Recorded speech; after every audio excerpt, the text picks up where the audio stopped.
I don't know what he was doing. It was weird. Um, it was weird to see that type of fighting. But anywho, that's not Jake Paul's fault. So Jake Paul did what he needed to do, and he won, and he looked good. Jake Paul looked really good. I think he won all the rounds. I mean, it's good for boxing. I think he deserves a chance to fight for a world title. Jake Paul did get fatigued down the stretch, but he still held on.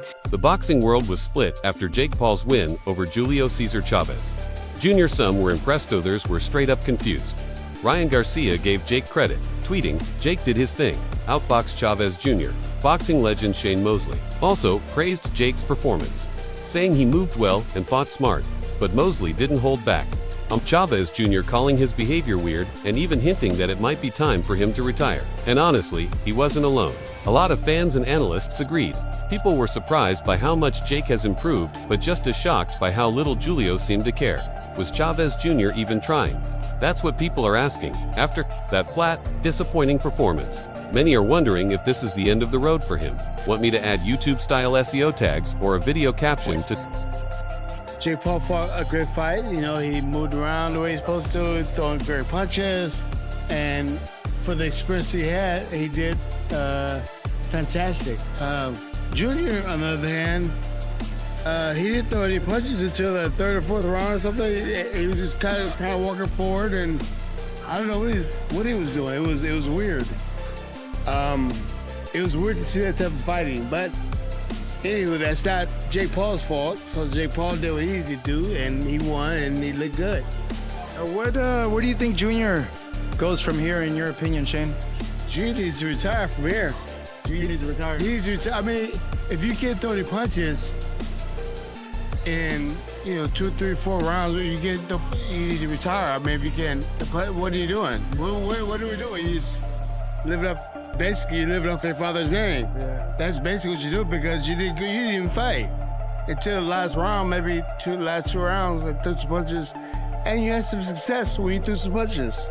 Meanwhile, Piers Morgan didn't hold back. He blasted the fight, saying, "I had a better fight with Jake Paul on Thursday than the unwatchable farce that took place tonight. The guy's stacking up cash by the bucket, but he's killing boxing with this boring, staged nonsense against washed-up veterans." On the flip side, rising boxing star Rayo Valenzuela had a completely different take. In a quick interview, Rayo gave Jake serious credit, saying he looked sharp from start to finish. What really turned heads was Rayo's bold claim that Jake Paul deserves to be ranked among the top 15 to 20 fighters in his division. That's not just hype, that's real respect from someone inside the fight game. It shows Jake's no longer being treated as a YouTuber playing boxer. Love him or hate him, Jake's earning his spot with real performances, not just viral headlines. To the fight. Oh, great fight. Julio's back after all he's been through. So, I tip my hat off to him. It's not easy, especially through, what life throws at you sometimes. But, it was a good fight. What'd you make of how Jake Paul looked and fought? He's doing his thing. Jake Paul's looking good. Shout out to him. Yeah. Do you think he's ready to fight maybe a top 15, top 20? Sure, yeah. So I guess where does Junior go from here, in your opinion? It's up to him. He can retire if he wants, or he can have another, fight like this. Fight a YouTuber or something. Yeah.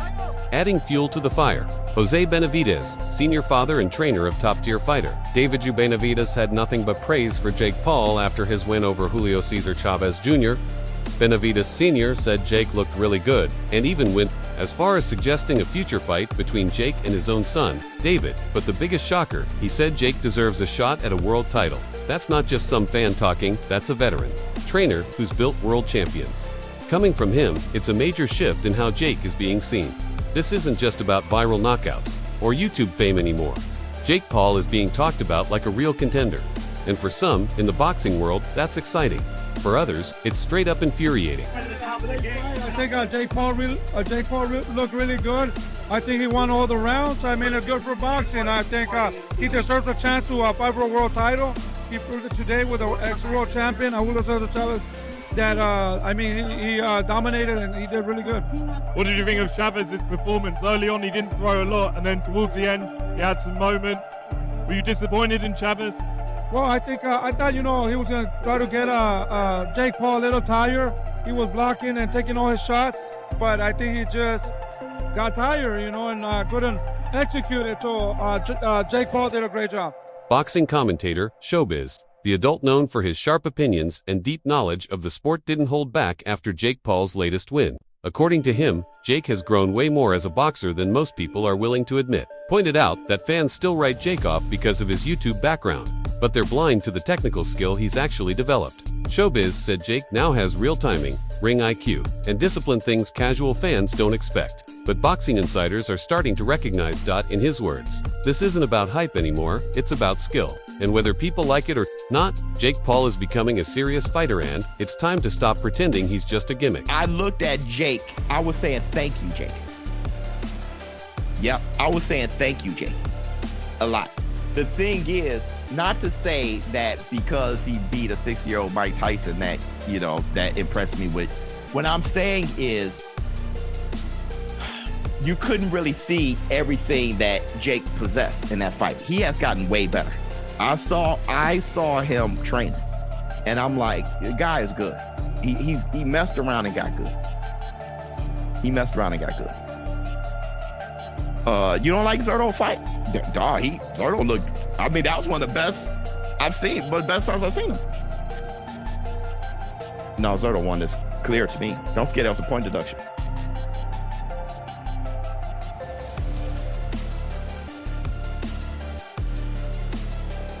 115, 113. I mean 113, 112. 117, 110. Yeah, it was clearly Zurdo. Yeah, it was clearly Zurdo, bro. I mean, Zurdo was making a miss, and Zurdo was really, I was impressed by his defense. Ringside footage made it crystal clear. This fight was a one-way street. Jake Paul dominated right from the opening bell, and Julio Cesar Chavez Jr. looked like he didn't even want to be there. Clips circulating online show just how bad it was. Julio barely threw any real punches. No urgency, no fire, nothing. Meanwhile, Jake controlled the pace with solid footwork, a sharp jab, and way better conditioning. But it wasn't just a physical win, it was mental. Jake fought like someone who knew exactly what he came to do. While Julio looked lost and unmotivated, fans and analysts agree. Jake didn't just beat Chavez Jr., he made him look like he didn't belong in the ring. Jake Paul has defeated Chavez Jr., right? This fight, Chavez got active in them last 3 rounds, and he really showed his power. But throughout most of the fight and throughout those first 5 or 6 rounds, right, most of us were saying, is Chavez here to fight or not? Because he was not throwing very much at all. And then you thought maybe the strategy is let Jake Paul get tired because he's not used to going 10 rounds, and then maybe in those last couple rounds you could get him. But Jake Paul did get fatigued down the stretch, but he still held on. He looked well even in the final 3 rounds when Chavez was pouring it on enough to get over the top. I'd say it's impressive considering Chavez Jr. is a former champion for Jake Paul. Probably going to get a title shot soon. My question to y'all is, what did y'all think of the fight? When Chavez first came out, man, I'm like, he's not throwing. Jake Paul looked really active. I go, when is Chavez going to throw? Then Chavez began to throw, and you thought maybe the strategy is let Jake Paul get tired and then try to beat him down the stretch, right? Which I think that was the strategy. But Paul proving to hang on, and Chavez goes down in this one. So guys, what do y'all think about the fight? What do you think about Jake Paul's performance, and can he get a title shot? At the post-fight press conference, Jake Paul spoke with the same swagger he showed in the ring. He gave some respect to Julio Cesar Chavez Jr., calling him tough and praising the proud Mexican fighting spirit. But that's where the politeness ended. Jake came for the critics next. He didn't hold back when talking about all the people who doubted him, those who said he couldn't take a punch or questioned his chin. Actions speak louder than words, Jake said, making it crystal clear he's done responding with talk. He's answering with fists now. For Jake, this win wasn't just about proving people wrong, it was deeply personal. He wanted to prove he's not just some celebrity chasing attention. This fight was a line in the sand, and he crossed it with his head high. He didn't just walk out with a win, he walked out with validation. Like it or not, Jake Paul is forcing his way into real boxing conversations, and at this point, ignoring him isn't just lazy, it's denial. It's between you and Cesar Chavez Jr. tonight. Now, in round 9, the heat really turned up. Did you feel the Mexican power that he promised, or do you feel like he didn't perform the way you thought that he would? No, yeah, he brought a hard fight there at the end, and that's that Mexican warrior style. I don't know how he was eating all those punches, to be honest. And my hands low-key hurt from his face. And so, respect to him. He had good cardio, and he came on strong at the end. He's a very, very strong guy, had a lot of power, but people underestimate my chin and my ability and my toughness. Jonathan Anger of Pro Boxing Fans. During the week, you had a viral interview with Piers Morgan where he said that he didn't think that you would beat Chavez. He felt like when you fight a former world champion, you'll come unstuck. What did you prove to not only him but other people that have criticised you? Yeah, look, at the end of the day, actions speak louder than words. So people can sit behind their desks and sit on their TV shows and say a lot of things about my career. But everyone's tuning in, everyone's watching, and I just continue to win. And you mentioned Anthony Joshua. Does it end there? Would you want to bring Tyson Fury out of retirement? Oh, man. There's too many people for me to fight. I need more time. At the end of the day, that's the only thing I can't do is create more time. So we'll see what happens. After Jake Paul's dominant win over Julio Cesar Chavez Jr., the spotlight turned right back onto Piers Morgan.